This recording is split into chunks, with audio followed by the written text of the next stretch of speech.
Hello, my name is Diana Restrepo-Osorio, and I'm a geographer at the Kansas Water Science Center. And today we'll be talking about assessing drought in the social sciences.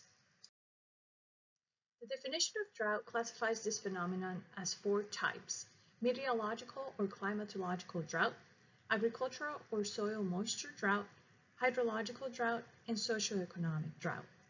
We explored the structures that make communities in the upper Colorado River Basin vulnerable to water insecurity. In our research, outside of environmental or macroeconomic drivers, we found three structures or determinants of water availability in the agricultural sector of the upper Colorado River Basin. We will be focusing on the agricultural sector for this talk, but feel free to contact us if you have questions regarding other sectors. In this table, we will connect the determinants identified in our study to the adaptation strategies or coping mechanisms to water price increases and how these strategies affect the drought sequence that we introduced previously.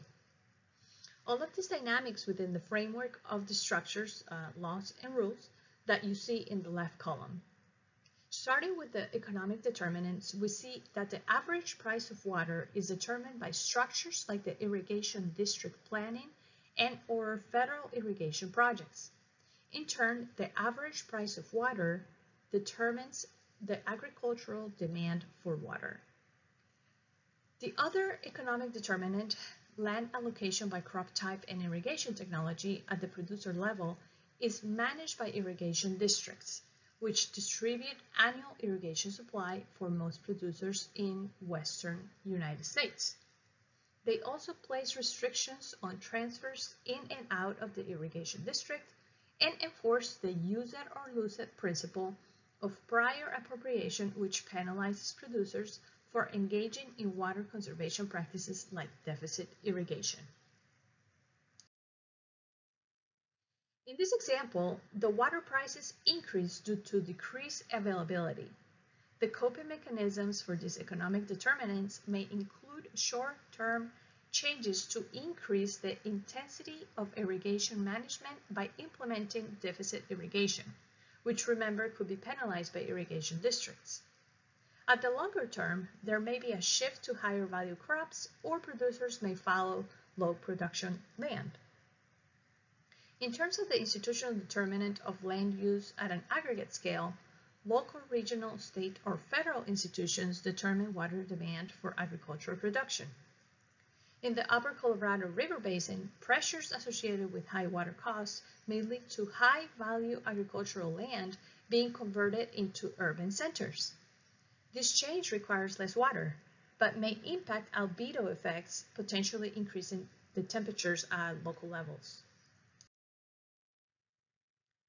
The use of conservation practices like deficit irrigation, which increases plant transpiration and therefore the loss of water, as well as land use and land cover changes like increasing urbanization, can impact the water cycle dynamics of a basin. Providing water to fulfill short and long-term agricultural goals and society's demands for surface and groundwater will become increasingly challenging. Going back to our social science lens and the social construction of disasters as applied to this case study, many of these outcomes have root on the legal structures that we have created as a society. It is important to mention that we also have the power to change the structures to increase our adaptation and resiliency to drought. For example, states like Colorado have revised their statutes to provide partial relief to the use it or lose it penalty, which reduces the transferable yield in future water right changes. They have allowed for consumptive use reductions not to affect historical consumptive use calculations if water use is under a conservation plan. With that, we close by saying that we hope that this talk highlighted the work that we have done to identify human factors of water availability, which point to the social determinants of water availability across sectors that will help us manage drought in effective and efficient ways. Thank you very much.